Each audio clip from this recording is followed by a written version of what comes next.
ಇಷ್ಟು ವೇಳೆಯಾದರೂ ಬಾರದಿರಲು ಕಾರಣವೇನಿರಬಹುದು?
ಯಾವುದೋ ಸಂತಾಪ ಸೂಚಿತವಾದ ವಾರ್ತೆಯನ್ನು ತಂದಂತಿರು.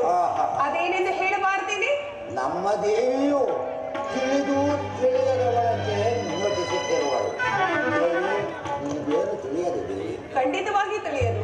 ಸತ್ಯವಾಗಿ ತಿಳಿಯದಿದೆ? ಸತ್ಯವಾಗಿ ತಿಳಿಯದು. ಅದೇನೆಂದು ಹೇಳಬಾರದೆ? ಈ ದಿನ ಶ್ರೀರಾಮಚಂದ್ರನ ಪಟ್ಟಾಭಿಷೇಕವು ಅದು ನಿನಗೆ ತಿಳಿಯದಿದೆ? ಏನು ಹೇಳಿದ ನನ್ನ ಸುಕುಮಾರನಾದ ಶ್ರೀರಾಮಚಂದ್ರನಿಗೆ ಮಂತರ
ರಾಮಚಂದ್ರನಿಗೆ ಪಟ್ಟಾಭಿಷೇಕ ಮಾಡುವ ವಿಚಾರದಲ್ಲಿ ದಶರಥ ರಾಜ್ಯದಲ್ಲಿ ನಿನ್ನೊಡನೆ ಏನಾದರೂ ಆಲೋಚಿಸಿದೆ? ಭಕ್ತರ ಶ್ರೀರಾಮಚಂದ್ರನಿಗೆ ಪಟ್ಟಾಭಿಷೇಕವೆಂದು ನಾಡಿಗೆ ಸಂತೋಷ ಪಡುತ್ತಿರುವಾಗ ತಾಯಿಯಾದ ನಾನು ಸಂತೋಷ ಪಡಬಾರದೇನೆ? ಅಯ್ಯ ಮರುಳೆ,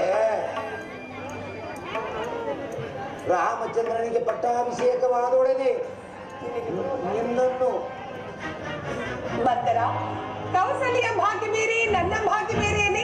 ನನಗೆ ರಾಮನ ಬೇರೆಯಲ್ಲ, ಭರತನ ಬೇರೆಯಲ್ಲ. ಅವರೆಲ್ಲರೂ ನನ್ನ ಮುದ್ದಿನ ಕಣ್ಮಣಿಗಳು. ಅದು ಅಲ್ಲದೆ ಶ್ರೀರಾಮಚಂದ್ರನು ತನ್ನ ಹೆತ್ತ ತಾಯಿಯಾದ ಕೌಸಲ್ಯಗಿದ್ದಲು ನನ್ನಲ್ಲಿ ಅತಿಯಾದ ಪ್ರೀತಿಯನ್ನಿಟ್ಟರು. ಅಯ್ಯೋ ಮರುಳೆ, ಕೇಳು. ಹಿಂದೆ ದೇವಾಸುರ ಶ್ರೀರಾಮಚಂದ್ರನಿಗೆ ಪಟ್ಟಾಭಿಷೇಕವಾದರೆ ನನಗಾಗುವ ತೊಂದರೆಯಾದರೂ ಏನೇ? ಅಯ್ಯ ಮರುಳೆ, ಕೇಳು. ಹಿಂದೆ ದೇವಾಸುರರಿದ್ದ ಕಾಲದಲ್ಲಿ ನೀನು ಮಾಡಿದ ಸಾಹಸಕ್ಕಾಗಿ ಮೆಚ್ಚಿ ನಿನ್ನ ಪತಿ 2 ವರಗಳನ್ನು ಕೊಟ್ಟಿರಲಿಲ್ಲ. ನಿಜ. ಆ ವರಗಳನ್ನು ಈಗ ಕೇಳಿಕೊಳ್ಳಿ. ಈಗ ಕೇಳಿಕೊಳ್ಳಬೇಕೆ? ಏನೆಂದು ಕೇಳಿಕೊಳ್ಳಲಿ? ಕೇಳಿಕೊಳ್ಳುವ ವಿಧಾನವೇ ನನಗೆ ತಿಳಿಯದಲ್ಲ ದೇವಿ. ಯಾಕೆಂದರೆ 1ನೇ ವರಕ್ಕೆ ರಾಮನಿಗಾಗ ಬೇಕಾದ ಪಟ್ಟಾಭಿಷೇಕವನ್ನು ನಿಲ್ಲಿಸಿ 2ನೇ ವರಕ್ಕೆ ರಾಮನು ಪಟ್ಟಾಭಿಷೇಕವನ್ನು ನಿಲ್ಲಿಸಿ ಏನು ಮಾಡಬೇಕು? ಭರತನಿಗೆ ಪಟ್ಟಾಭಿಷೇಕವನ್ನು ಕಟ್ಟಬೇಕು. ಎಂಥ ಚತುರೆಯ ನೀನು! 2ನೇ ವರಕ್ಕೆ ರಾಮನು ಜಟವಲ್ಕಧಾರಿಯಾಗಿ 14 ವರ್ಷ ವನವಾಸ ಹೋಗುವಂತೆ ಸಾಕು ಅಬ್ಬ, ನನ್ನ ಮುಖದಲ್ಲಿ ನನ್ನ ಆಶಾ ಜ್ಯೋತಿ ಚಿಕ್ಕಂದಲ್ಲಿ ಲಾಲನೆ ಪಾಲನೆ ಮಾಡಿ ಆಟ ಮಾಡಿ ಬಿಡಿಸಿದ ನನ್ನ ಕುಮಾರನನ್ನು ನಿಷ್ಕರುಣೆಯಿಂದ ಕಠೋರ ಹೃದಯರಾಗಿ ಕಾಡಿಗೆ ಕಳಿಸಬೇಕು. ದುಷ್ಟೇ, ನೀನಲ್ಲದೆ ಮತ್ತಾರಾದರೂ ಇಂಥ ಮಾತುಗಳನ್ನಾಡಿದರೆ ತೊರಗು. ಅಮ್ಮ, ಕಂಡದ್ದನ್ನು ಕಂಡಂಗೆ ಹೇಳಿದರೆ ಕೆಂಡದಂತ ಕೋಪ. ನನ್ನ ಮಗನೇನಾದರೂ ಈ ರಾಜ್ಯವನ್ನು ಆಳಬೇಕು. ನಾನು ಹಿಂದೆನೇ ಸಾಯುವೆನು, ನಾಳೆನೇ ಸಾಯುವೆನು. ಅಮ್ಮ, ಆದ್ರಪಟ್ಟು ಮಾತನಾಡಬೇಡ. ನಾಳೆನೇ ಪಟ್ಟಾಭಿಷೇಕ. ಇಂಥದ್ರಲ್ಲಿ ನಿನ್ನ ಮಗನಾದ ಭರತನು ಅವರ ಮಾವನ ಮನೆಗೆ ಏತಕ್ಕಾಗಿ ಕಳಿಸಬೇಕು. ನೀನು ಮುಂದೆ ಪಡಬೇಕಂತ ಒಂದು ಹಾಗೆ ಹೇಳಿದನು. ಅಯ್ಯೋ, ನನ್ನ ಒಳಿತಿಗಾಗಿ ವಸಿ ಕೈ ಕೊಡವತ್ತ ಎದ್ದ ಬಿಡ. ಸವತಿ ಮಾತ್ಸರ ಎಂಬುದು ಪ್ರಪಂಚದಲ್ಲಿ ಬಹಳ ನರ್ತಕರ.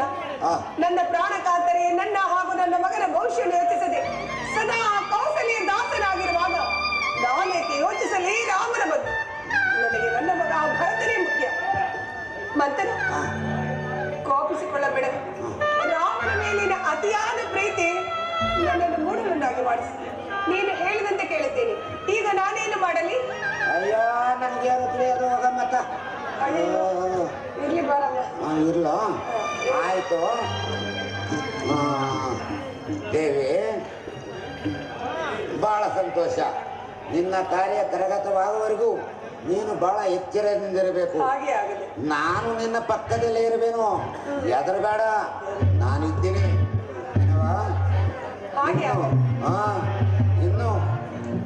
ಇನ್ನು ರಾಮನ ಪಟ್ಟಾಭಿಷೇಕವು ನಿಂತು ಹೋದಂತೆ.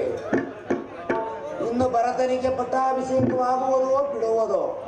ನಾನು ಬಂದ ಕೆಲಸವೇನೋ ನೆರವೇರಿತು. ಅದು ಮಹಾರಾಜರಿದ್ದರೆ ಬರುತ್ತಿರುವುದು.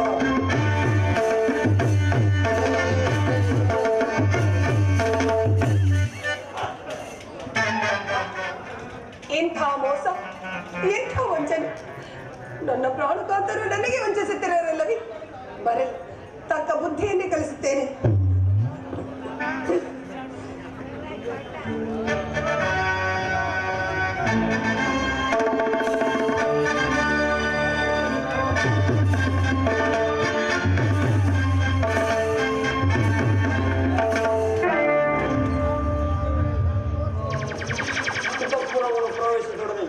ಯಾವುದೋ ಒಂದು ಅದ್ಭುತವಾದ ಶಕ್ತಿಯು ನನ್ನನ್ನು ಹಿಂದಕ್ಕೆ ತಳ್ಳಿದಂತೆ ಭಾವವಾಗುತ್ತಿರಲ್ಲ.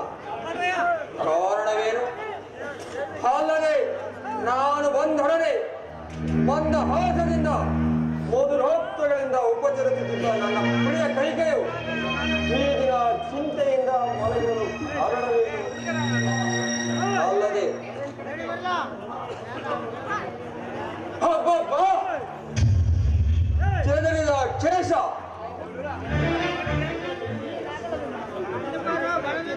ಆಭರಣಗಳ ನಾಶ ಇವೆಲ್ಲವನ್ನು ನಿವಾರಿಸುವರೆ ಈ ಕೋಶಲ ದೀಶ. ಹೇಳು ಕೈಕ, ಏನಿ ಕೋಪವು?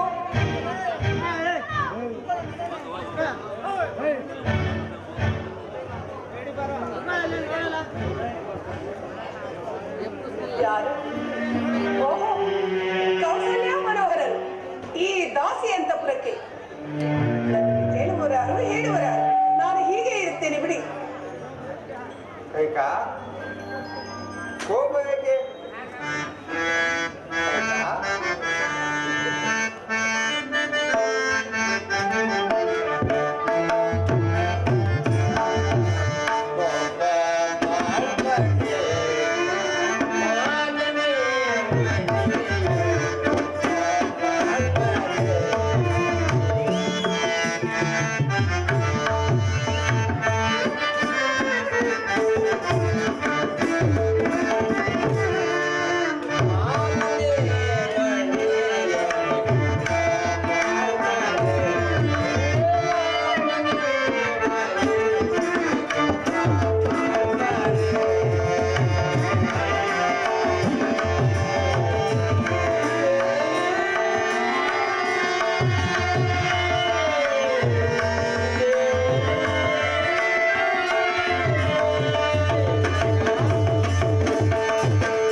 ಏಕೆ ಹೀಗೆ ಕೋಪ?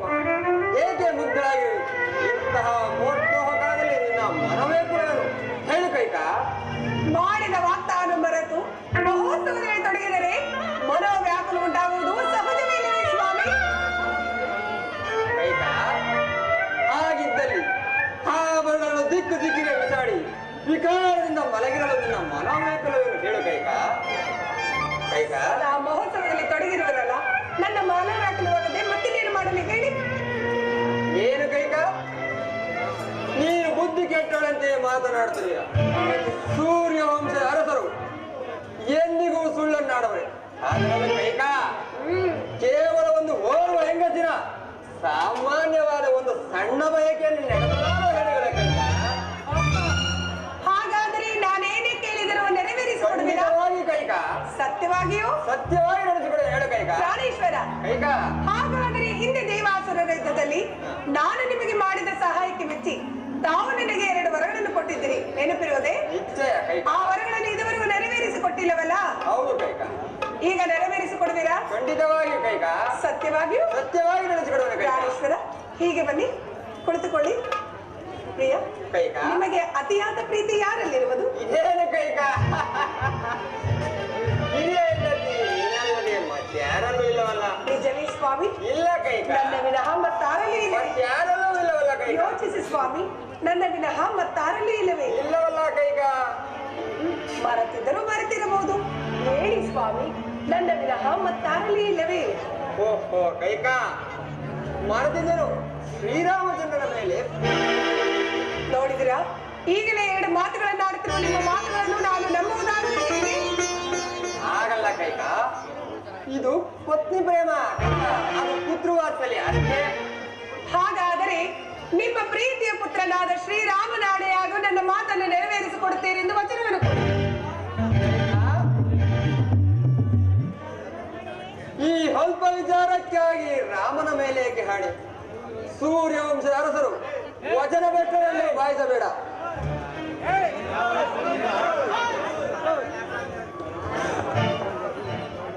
ವಚನ ಬೆಟ್ಟದಂದು ಬಾಯಿಸಬೇಡ. ಕೇಳು ಕೈಕ, ಸತ್ಯವಾಗಿ ನಡೆಸಿಕೊಡುವೆನು. ಸಾಧ್ಯವಿಲ್ಲ ಸ್ವಾಮಿ. ಶ್ರೀರಾಮನಾಣೆಯಾಗೂ ನನ್ನ ಮಾತನ್ನು ನೆರವೇರಿಸಿಕೊಡುತ್ತೇನೆ ಎಂದು ಹೇಳಿದರೆ ಕೇಳಿಕೊಳ್ಳುತ್ತೇನೆ, ಇಲ್ಲವಾದ್ರೆ ಬಿಡಿ. ಕೈಕ, ಸತ್ಯವಾಗಿ ನಡೆಸಿಕೊಡುವನು. ಹೇಳು ಕೈಕ. ಸ್ವಾಮಿ, ಹಾಗಾದರೆ ಹೇಳುವಿನ ಕೇಳಿ. ನನ್ನ 1ನೇ ವರಕ್ಕೆ ಈಗ ಶ್ರೀರಾಮಚಂದ್ರನಿಗೆ ನಿಶ್ಚಯವಾಗಿರುವ ಪಟ್ಟಾಭಿಷೇಕವನ್ನು ತಪ್ಪಿಸಿ ಕೈಕ, ಏನಂದೆ? ನನ್ನ ಮಗ ಭರತನಿಗೆ ಪಟ್ಟಾಭಿಷೇಕ. ಏನಂದೆ ಕೈಕ? ಕೈಕ, ನಿನ್ನ 2ನೇ ವರ ಯಾವುದು? ರಾಮಚಂದ್ರನು ಜಟಾವಲ್ಕಲ ಧಾರಿಯಾಗಿ ನಾರು ಮುಡಿಯನ್ನುಟ್ಟು ಪುರ ಪ್ರವೇಶವಿಲ್ಲದೆ 14 ವರ್ಷಗಳ ಕಾಲ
ನನ್ನನ್ನು ಭ್ರಾಂತಿಗೊಳಿಸುವ ಸಲುವಾಗಿ ಈ ರೀತಿ ಮಾತಾಡ್ತೀಯ? ನಿನ್ನ ನಿಜವಾದ ಸಂಗತಿ ಹೇಳು ಕೈಕ.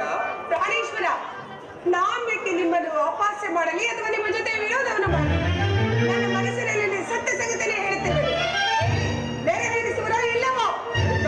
ರಾಮನಾಡುವುದು ನಿಜವೇ ಕೈಕ? ರಾಮನಾಣೆಯಾಗೂ ಸತ್ಯ, ನಿಮ್ಮ ಪಾದ ಸಾಕ್ಷಿಯಾಗಿ ಸತ್ಯ. ರಾಮಚಂದ್ರ,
ನಮ್ಮ ರಾಮಚಂದ್ರನು ನಿನಗೇನಂತಹ ಅಪರಾಧವನ್ನು ಮಾಡಿದರು? ರಾಮಚಂದ್ರನು ನಿನ್ನನ್ನು ಹೆತ್ತ ತಾಯಿಗಿಂತಲೂ ಪ್ರೀತಿಯಿಂದ ಕಾಣಲು ಅವನಿಗೆ ಕೇಳನ್ನು ಬರೆದಕ್ಕೆ ನಿನಗೆ ಕೈಕ ಬುದ್ಧಿ ಕೆಟ್ಟರು ಅಥವಾ ಪಿಶಾಚಿಯನ್ನಾದರೂ ಕೈಕ? ಸ್ವಾಮಿ, ನನಗೆ ಬುದ್ಧಿಯೂ ಕೆಟ್ಟಿಲ್ಲ, ಪಿಶಾಚಿ ಇಡುವುದಿಲ್ಲ. ಸರಿಯಾದ ಜ್ಞಾನದಿಂದಲೇ ಮಾತನಾಡ್ತಿರೋದು. ನೋಡಿದಂತೆ ನಡೆಯುವರು, ಇಲ್ಲ ಮಾಡಿದ ಮಾತಿಗೆ ತಪ್ಪಿದಂತೆ ಹೇಳಿದ್ರೆ ಹೇಳಿಬಿಡಿ. ಕೈಕ, ಏತಕ್ಕೋಸ್ಕರ ಇಷ್ಟೊಂದು ದುರಾಲೋಚನೆ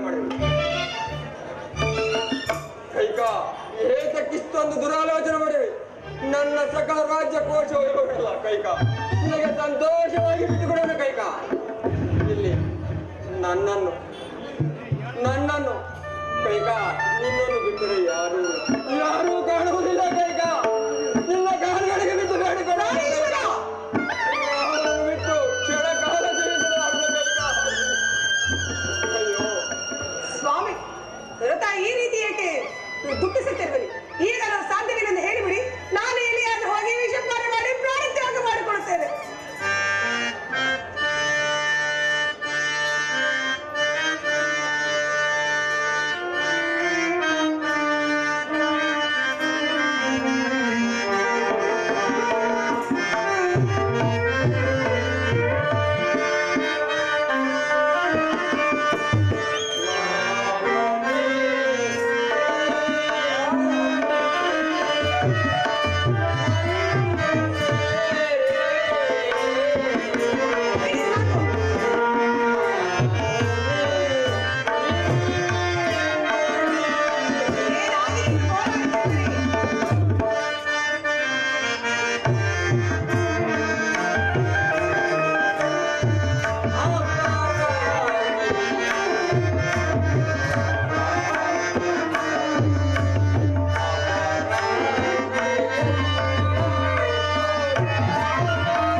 ನನ್ನ ಸಕಲ ರಾಜ್ಯ ಕೋಶ ವೈಭವನೆಲ್ಲ ಕೈಗ ನಿನಗೆ ಸಂತೋಷವಾಗಿ ಬಿಟ್ಟುಕೊಳ್ಳೋಣ. ಇಲ್ಲಿ ನನ್ನನ್ನು ಕೈಗ ನಿನ್ನನ್ನು ಬಿಟ್ಟರೆ ಯಾರೂ ಇಲ್ಲ,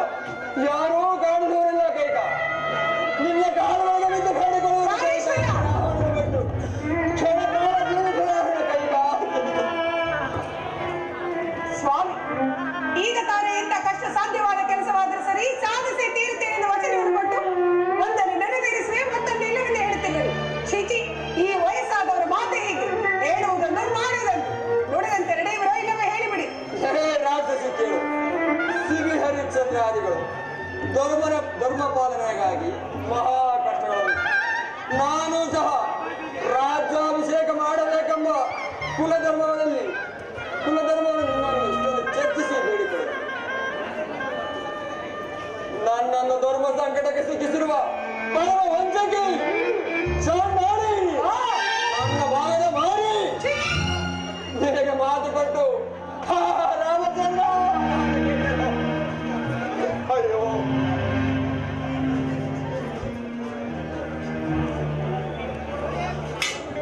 ಪ್ರಾಣೇಶ್ವರ,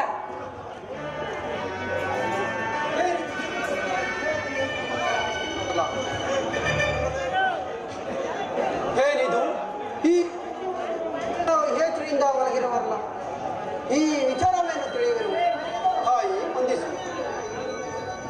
ತಾಯಿ ವಂದಿಸುವೆನು. ಚಕ್ರವರ್ತಿಗಳು ಏನ ಯೋಚನೆಯಿಂದ ಒಳಗಿರುವ ಕಾರಣವೇ ಋಷಿಗಳೆಲ್ಲರೂ ಕಾಯ್ದಿರುವೆನು. ಈ ವಿಚಾರವನ್ನು ಚಕ್ರವರ್ತಿಗೆ ತಿಳಿಸಲು ಬಂದೆ.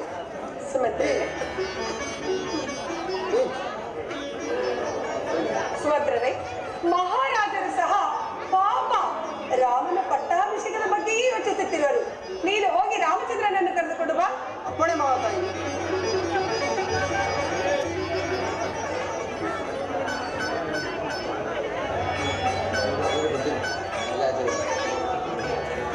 ತಂದೆಯವರಿಗೆ ನಮಸ್ಕರಿಸುವೆನು, ಜನನಿಯವರಿಗೆ ನಮಸ್ಕರಿಸುವೆನು. ಜನಕ, ಈ ರೀತಿ ಚಿಂತಾಕ್ರಾಂತರಾಗಿ ನೆಲದ ಮೇಲೆ ಮಲಗಿರಲು ಕಾರಣವೇನು? ನಾನು ಬಂದೊಡನೆ ಎಷ್ಟು ಸಂತೋಷದಿಂದ ಮಾತನಾಡಿಸುತ್ತಿದ್ದವರು ಈಗಿನ ಚಿಂತೆಯಿಂದ ಮಲಗಿರಲು ಕಾರಣವೇನು? ಅಥವಾ ನಾನೇನಾದರೂ ಅಪರಾಧ ಮಾಡಿರುವೆನೆ? ರಾಮಚಂದ್ರ, ನಿನ್ನ ಯಾವ ಅಪರಾಧವೂ ಇಲ್ಲ. ಆದರೆ ನಿನ್ನ ತಂದೆಯವರು ಆಡಿದ ಮಾತನ್ನು ನಡೆಸಿಕೊಡಲಾರದೆ ಪಡುತ್ತಿರುವ ವ್ಯಥೆ ಇದು. ಅಮ್ಮ, ತಂದೆಯವರು ನಡೆಸಿಕೊಳ್ಳಲಾರದಂತ ಅಸಾಧ್ಯವಾದ ವಿಚಾರವಾದರೂ ಯಾವುದು ತಾಯಿ? ಇದುವರೆಗೂ ತಂದೆ ಬಳಿ ಹೇಳಿದ್ದಕ್ಕೆ ಇಷ್ಟ ಆಯಿತು. ಆ ವಿಚಾರವು ನಿನಗೆ ಇಟ್ಟು ಬಿಡು ರಾಮಚಂದ್ರ. ಅಮ್ಮ, ಆಗಣಿಸಬಾರದು. ನನ್ನಿಂದ ಆಗುವುದಾದರೆ ನನ್ನ ತಂದೆ ದಶರಥನ ಪಾದ ಸಾಕ್ಷಿಯಾಗಿ ನಡೆಸಿಕೊಡೋನು, ಹೇಳು ತಾಯಿ. ಹಾಗಾದರೆ ಹೇಳಿರು ರಾಮಚಂದ್ರ. ಹಿಂದೆ ದೇವಾಸುರರ ಯುದ್ಧದಲ್ಲಿ ನಾನು ನಿಮ್ಮ ತಂದೆಗೆ ಮಾಡಿದ ಸಹಾಯಕ್ಕೆ ಮೆಚ್ಚಿ ನಿಮ್ಮ ತಂದೆಯವರು ನನಗೆ 2 ವರಗಳನ್ನು ಕೊಟ್ಟಿದ್ದರು. ಹೌದು ಹೌದು, ಅದನ್ನು ಕೇಳಬಲ್ಲೆನು. ಆ ವರಗಳನ್ನು ಈಗ ಕೇಳಿಕೊಂಡಿರುವೆನು. ಏನಂಬುದಾಗಿ ತಾಯಿ? 1ನೇ ವರಕ್ಕೆ ಈಗ ನಿನಗೆ ನಿಶ್ಚಯವಾಗಿರುವ ಪಟ್ಟಾಭಿಷೇಕ ನಿಲ್ಲಬೇಕು. ಆ ಪಟ್ಟಾಭಿಷೇಕ ನನ್ನ ಮಗ ಭರತನಿಗಾಗಬೇಕು. ಬಹಳ ಸಂತೋಷ. ಇಷ್ಟೇ ತಾನೇ ತಾಯಿ? ಅಮ್ಮ, ತಂದೆಯೇ, ಈ ಅಲ್ಪ ವಿಚಾರಕ್ಕಾಗಿ ಇಷ್ಟೊಂದು ವ್ಯಥ ಪಡಬೇಕೆ? ಭರತನು ರಾಜ್ಯವಾಳಲು ಶಕ್ತನಲ್ಲವೇ? ನಾವು 4 ದಶರಥ ಚಕ್ರವರ್ತಿಯ ಮಕ್ಕಳಲ್ಲವೇ? ನಮ್ಮ 4ರಲ್ಲಿ ಯಾರಿಗೆ ಪಟ್ಟವಾದರೂ ಅದು ನನ್ನದೇ ಎಂದು ಆತ್ಮಸಾಕ್ಷಿಯಾಗಿ ಸಮ್ಮತಿಸುವುದು. ಆ ಮತ್ತೊಂದು ವರ ಯಾವುದು ತಾಯಿ? ಹೇಳು ತಾಯಿ. ಇನ್ನು ನನ್ನ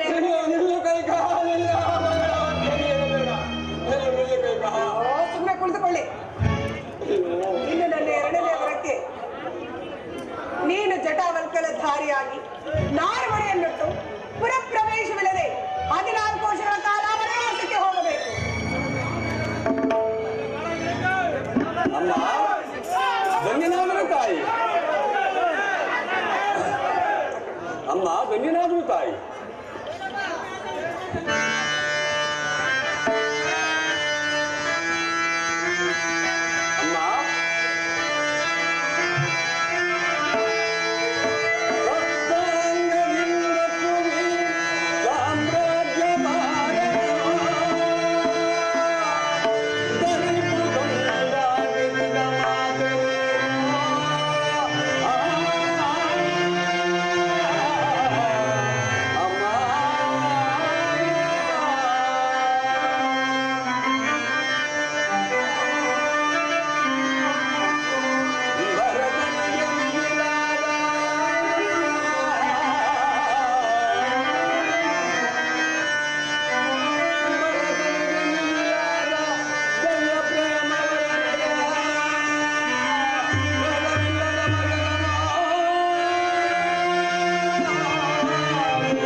ಅರಣ್ಯವಾಸವನ್ನು ನನಗೆ ನೇಮಿಸಿ ಬಾಲನಾದ ಭರತನಿಗೆ ಈ ದುಸ್ತಾರವಾದ ಸಾಮ್ರಾಜ್ಯವನ್ನು ಅವನ ತಲೆಯ ಮೇಲೆ ಒರೆಸಿ ದೇಹ ರಕ್ಷಣೆ ಮಾತ್ರದಲ್ಲಿ ಅತಿ ಸುಲಭವಾದ ಅರಣ್ಯವಾಸವನ್ನು ನನಗೆ ಕರುಣಿಸಲು ಅಮ್ಮ ನೀವು ತಂದೆಯೊಡನ್ನು ಕೇಳಿಕೊಂಡೋದನ್ನು ನೋಡಿದರೆ ಭರತನಿಗಿಂತಲೂ ಹೆಚ್ಚು ಪ್ರೀತಿ ನನ್ನ ಮೇಲಿರುವುದೆಂದು ನಂಬಿರುವುದು ತಾಯಿ. ಹಾಗಾದ್ರೆ ತಂದೆಯ ಮಾತನ್ನು ನೆರವೇರಿಸುವುದಕ್ಕೆ ಸಾವಕಾಶ ಬೇಕೇ? ಸಂದೇಹವೇ? ಇಲ್ಲ ತಾಯಿ, ಶಿರಸಾವಹಿಸಿ ನಡೆಸಲು ಸಿದ್ಧನಾಗಿರುವುದು ತಾಯಿ. ಹಾಗಾದರೆ ಅರಣ್ಯಕ್ಕೆ ಹೊರಡಬಹುದಲ್ಲವೇ? ಅಮ್ಮ, ನಾನಾಗಿ ಭರತನನ್ನು ಕರೆಸಿಕೊಂಡು ಅವನ ಪಟ್ಟಾಭಿಷೇಕವನ್ನು ಕಣ್ತುಂಬ ನೋಡಿ ನಂತರ ಹೋಗುವುದು ತಾಯಿ. ಆ ತೊಂದರೆ ನಿನಗೆ ಬೇಡ ರಾಮಚಂದ್ರ. ಮೊದಲು ನೀನು ವನವಾಸಕ್ಕೆ ಹೊರಡು, ನಂತರ ಭರತನನ್ನು ಕರೆಸುವುದು, ಪಟ್ಟಾಭಿಷೇಕ ಮಾಡುವುದು, ಆ ವಿಚಾರವನ್ನು ನಾನು ನೋಡಿಕೊಳ್ಳುತ್ತೇನೆ. ಅಮ್ಮ, ಹಾಗಾದರೆ ಭರತನ ಪಟ್ಟಾಭಿಷೇಕವನ್ನು ಖಂಡಿತಲೂ ಸಹ ನೋಡಬಾರದೇ ತಾಯಿ. ನೀನು ವನವಾಸಕ್ಕೆ ಹೊರಡದ ಹೊರತು ನನ್ನ ಮನಸ್ಸಿಗೆ ಶಾಂತಿ ಸಮಾಧಾನ ದೊರಕುವುದಿಲ್ಲ. ತಾಯಿ, ಧರ್ಮದಲ್ಲಿ ದೃಷ್ಟಿಯುಳ್ಳ ನನ್ನನ್ನು ಅಜ್ಞಾನಿ ಎಂದು ತಿಳಿದೆ. ಹಿಂದೆ ಸಗರ ಚಕ್ರವರ್ತಿಯ ಮಕ್ಕಳು 60,000 ಜನ ಮಕ್ಕಳು ಈ ಭೂಮಿ ನೆಗೆದು ಸಾಯಲಿಲ್ಲವೇ ತಾಯಿ? ತಂದೆಯೇ, ಇನ್ನು ವನವಾಸಕ್ಕೆ ನಮಗೆ ಅನುಜ್ಞೆಯನ್ನು ದಯಪಾಲಿಸಿ. ರಾಮಚಂದ್ರ, ರಾಮ, ಸತ್ಯಚಂದ್ರ ರಾಮ, ಅಭಿನಯ ಅಭಿರಾಮ, ಅಯ್ಯೋ ದಶರಥ, ಏನು ಮೋಸವು ರಾಮಚಂದ್ರ. ನನ್ನ ಆಜ್ಞೆಯನ್ನು ಹೇಗೆ ಕೇಳಿದೆ, ಈ ದೈವಾಜ್ಞೆಯನ್ನು ಕೇಳಿ ಈ ಪಾಪಿಷ್ಟಳಿಗೆ ಕಹಿಪಿಗೆ ಮಾತು ಕೊಟ್ಟು ನಾನು ಕೆಟ್ಟೆನು. ಹಾಗೂ ಒಂದು ವೇಳೆ ನನ್ನ ಆಜ್ಞೆಯನ್ನು ಕೇಳುವುದಾದರೆ ಈ ಪಾಪಿಯಾದ ನನ್ನನ್ನು ಈ ಕಡ್ಗಳಿಂದ ಸಿಗ್ರಹಿಸಿ ಈ ಕೋಶಲ ರಾಜ್ಯಭಾರವನ್ನು, ಇದೇ ನನ್ನ ಕೊನೆಯ ಆಜ್ಞೆ. ರಾಮಚಂದ್ರ, ಶಿವ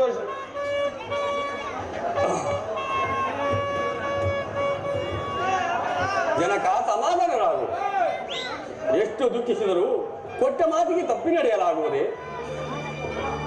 ಅಮ್ಮ, ನಾನಿನ್ನು ವನವಾಸಕ್ಕೆ ಹೊರಡಲು ಅನುಜ್ಞೆಯನ್ನು ದಯಪಾಲಿಸಿ. ಹಾಗೆ ಆಗಿದೆ. ನಾನು ವನವಾಸಕ್ಕೆ ಹೊರಟಿರುವ ಸಂಗತಿಯನ್ನು ತಾಯಿಯವರಾದ ಕೌಸಲ್ಯ ಸುಮಿತ್ರಾದೇವಿಗೂ ಲಕ್ಷ್ಮಣನಿಗೂ ಜಾನಕಿಗೂ ತಿಳಿಸಿ ನಂತರ ಬರುವೆನು. ನೀವಿನ್ನು ಸಮಾಧಾನರಾಗಿರಿ. ರಾಮಚಂದ್ರ, ರಾಮ, ಅಯ್ಯೋ ಪಾಪಿಯಾದ ಈ ಕೈಗೇಡಿಯಿಂದ ನಾನು ವಂಚಿತನಾದನು. ರಾಮಚಂದ್ರ, ನಾನು ವಂಚಿತನಾದನು. ತಂದೆಯೇ, ಸಮಾಧಾನರಾಗಿ. ಅಲ್ಲಿ ಕುಳಿತುಕೊಳ್ಳಿ.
ಚಪ್ಪಳೆ ಬಳಿತಿ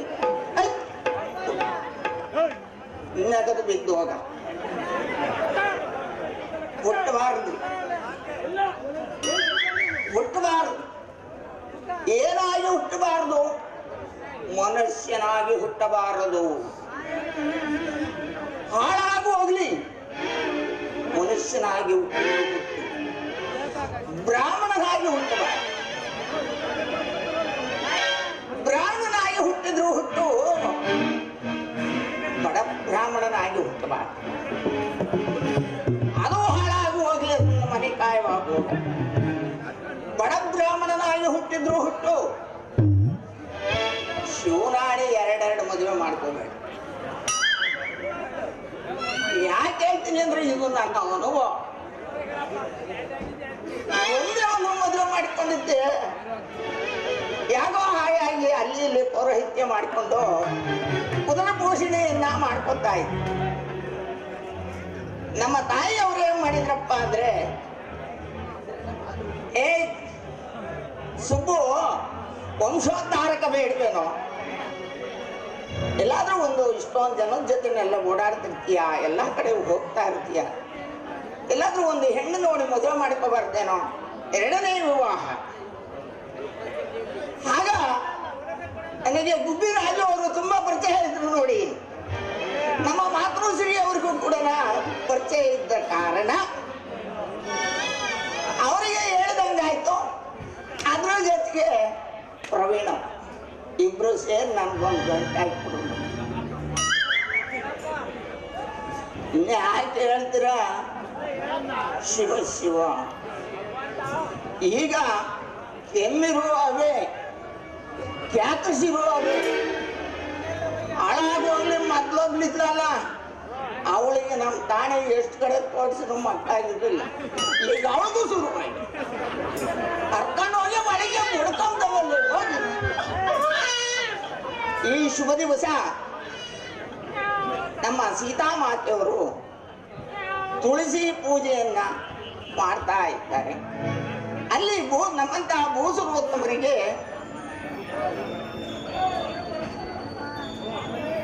ವಸ್ತ್ರಾಭರಣಗಳು ವಜ್ರ ವೈಡೂರ್ಯಗಳು ಅನೇಕ ದಾರದ್ರವ್ಯಗಳನ್ನ ಅಲ್ಲಿ ಕೊಡ್ತಾರೆ ಅದನ್ನ ನಾವು ಸ್ವೀಕರಿಸಿ ಅವರಿಗೆ ಆಶೀರ್ವಾದವನ್ನು ಮಾಡಿ ಬರಬೇಕು ಹಾಗಾಗಿ ಒಂಟಿ ಬ್ರಾಹ್ಮಣ ಹೋಗಬಾರ್ದು ಇನ್ನೊಬ್ಬ ನಮ್ಮ ಶಿಷ್ಯೋತ್ತಮ ಇದ್ದ ಅವ್ರ ಮನೆ ಹತ್ರ ಹೋಗಿದ್ದೆ ಹೆಂಗೋ ಹೋಗಿದ್ದಾರೆ ಏ ಸುಬ್ಬು ಏ ಸುಬ್ಬು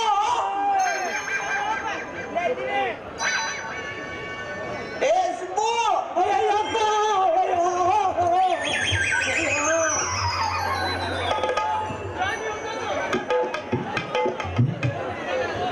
ಸ್ವಾಮಿ ಎತ್ರಿ ನಗದು ಬಿದ್ದೋಗ ನಿನ್ಗೇನಾಯ್ತು ಅಯ್ಯೋ ಬದ್ಲು ನನ್ನಿಂದ ಬಂದು ಮೊದ್ಲು ವೇಳೆ ಆಗ್ತಾ ಇದೆ ಅಯ್ಯಪ್ಪ ಸ್ವಾಮಿ ಕೈ ಮುಗಿತೀನಿ 3 ಜನ ಮಾತ್ರ ಬ್ರಾಹ್ಮಣರ ಬಿಟ್ಟು ಆಗ್ಬಾರ್ದು ಸ್ವಾಮಿ ಎರಡಾಗಿದ್ದೆ ಮಕ್ಕಳು ಎಷ್ಟು ಅಂತ ಸಿದ್ಧಲಿಂಗ ಪ್ಲೇಸ್ ಕೇಳಿರು ಎರಡಾಗಿದ್ದೀನಿ ಅಂದ್ರು ಮಕ್ಕಳಿಲ್ಲ ಅಂದ್ರು ಇಲ್ಲ ಅಂದ್ರೆ ಅನೇಕ ಇಂಥ ಕಾರ್ಯಕ್ರಮಗಳನ್ನ ಮಾಡಿದರೆ ಎಷ್ಟೋ ಜನ ಮದುವೆ ಮಾಡಿಸಿದೆ ಹಿಡಿದು ಕುಪ್ಪೆ ಬಂದೈತೆ ಆಸ್ತಿ ಆದ್ರು ಹೌದು ನಾನ್ ಯಾರಾದ್ರೂ ಆಗಿತ್ತು ಅವ್ರಿಗಾಳೆ 4 ಜನ ಅಂತ ಹೇಳಿದ್ರು ಇವ್ರಿಗೆ ಗೊತ್ತಿಲ್ಲ ಒಂದ್ ಹೇಳಿರು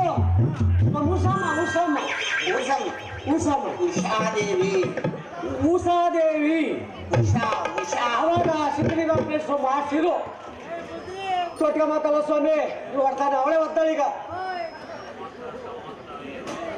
ಇರ್ಲಿ ನಾನ್ ನಿಮ್ ಮನೆ ಹತ್ರ ಹೋಗಿದ್ದೆ ನಿಮ್ ಮನೆಯವರು ಬಾಗ್ಲಲ್ಲಿ ನಿಂತು ನನ್ನನ್ನು ನೋಡಿ ಹುಸಿನಾಗೆ ನಕ್ಕರು ನೀವು ಮನೆಯಾಳ ಅವಾಗ ನಮ್ಮಂತ ಕ್ಯಾಪ್ ಹೋಯ್ತೇನು ನಿಮ್ಮನ್ನ ಕರಿಯಕ್ ಹೋಗಿದ್ದೆ ಕಣ್ರಿ ನೀವು ನಮ್ಮಂತ ಹೋಗಿದ್ರಿ ಹೌದು ಅದ್ರ ಜೊತೆಗೆ ಹುಸಿನಾಗೆ ನಕ್ಕಿದ್ದಲ್ದೆ ಒಳಗಡೆ ಕರೆದು ಚಾಪೆ ಹಾಕಿ ಕೂಡಿಸಿರು ನಮ್ಮವರು ನೀವು ನೋಡಿ ಹುಸಿನಾಗ ನಗ್ತಿದೆ ಹೌದು ಅಷ್ಟೇ ಅಲ್ಲ ಸ್ವಾಮಿ ಒಳಗಡೆ ಕರೆದು ಚಾಪೆ ಹಾಕಿ ನಮ್ಮನ್ನು ಕೂಡಿಸಿರು ಒಳಗಡೆ ಕರ್ ಶಾಪೆನೂ ಹಾಕಿರಿ ಹೌದು ಅದು ಅಲ್ಲದೆ ಹಸಿ ಹಾಲಿಗೆ ಸ್ವಲ್ಪ ಬಿಸಿ ಸಕ್ಕರೆಯನ್ನ ಸೇರಿಸಿ ಅಲ್ಲಿ ತರೂರಾಗ ಬುದ್ರಣ್ಣ ಕೀನ ಹಿಂಗೆ ಹಾಕಿಂದ ಗಳಿಗೆ ಕೆಳಗಿಂದ ಮೇಕೆ ಬಿಡ್ತಾರಲ್ಲ ಆ ರೀತಿ ಗೊಟಾಯಿಸಿ ಹಸಿ ಹಾಲಿಗೆ ಹಸಿ ಸಕ್ಕರೆ ಹಾಕಿ ನೀವು ಆಗು ಇದು ಕೊಟ್ಟರೆ ಕುಡ್ದೆ.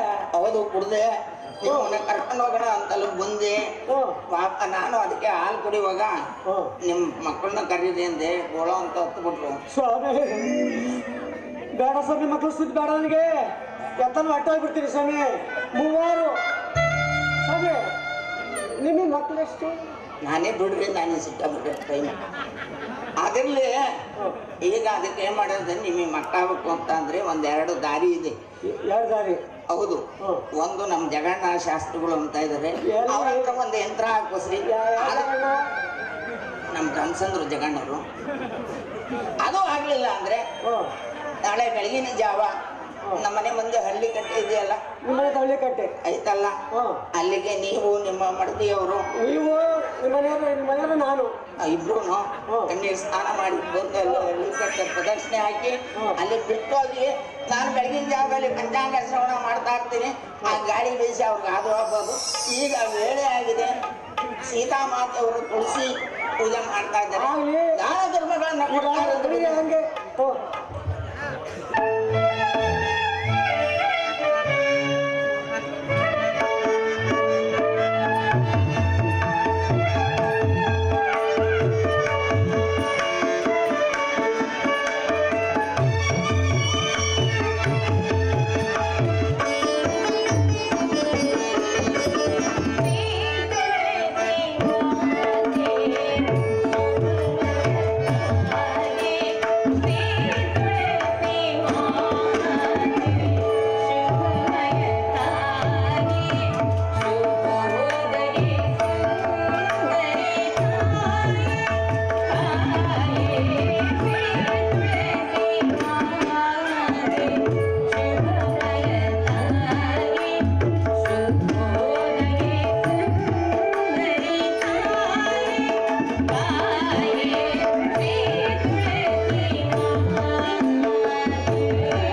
ಜಗತ್ ಜನ್ಮಾಂತರ ಕಾರಣ ನನ್ನ ಸ್ವಾಮಿಯಾದ ಶ್ರೀರಾಮಚಂದ್ರ ಆಯಸ್ಸು ಆರೋಗ್ಯ ಭಾಗ್ಯವನ್ನು ಕೊಟ್ಟು ಸಕಲ ಐಶ್ವರ್ಯವನ್ನು ಕೊಟ್ಟು ಕರುಣಿಸಿ ಕಾಪಾಡುತ್ತಾಯಿ ಕಾಪಾಡು.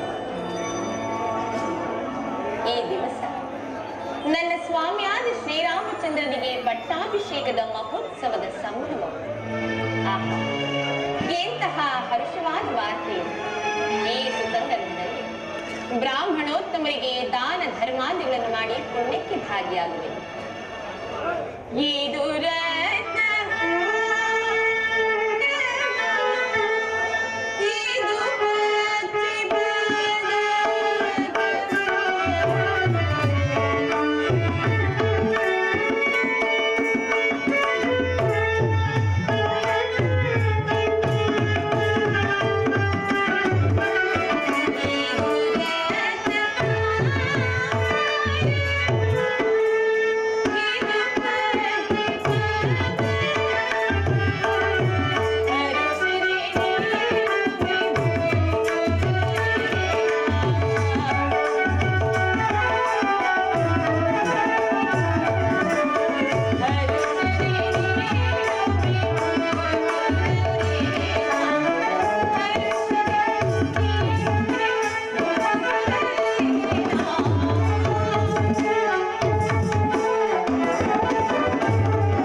ನನಗೆ ಪಟ್ಟಾಭಿಷೇಕವಾಗುವುದೆಂಬ ಸಂತೋಷದಲ್ಲಿ ಜಾನಕಿಯು ವಿಪ್ರಮಂಡಲಕ್ಕೆಲ್ಲ ದಾನ ಧರ್ಮಾದಿಗಳನ್ನು ಮಾಡುತ್ತಿರುವಳು.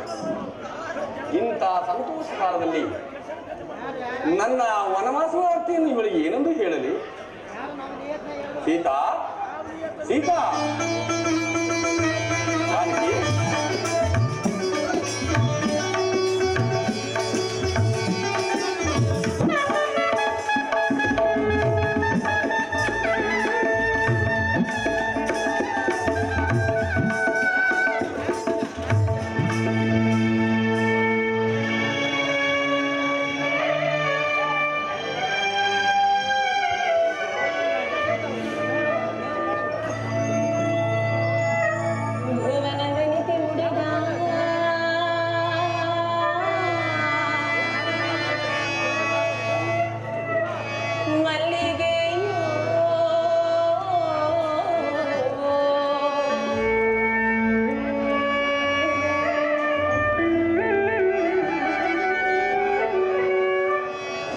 ಧರೆಯನ್ನು ಧರಿಸು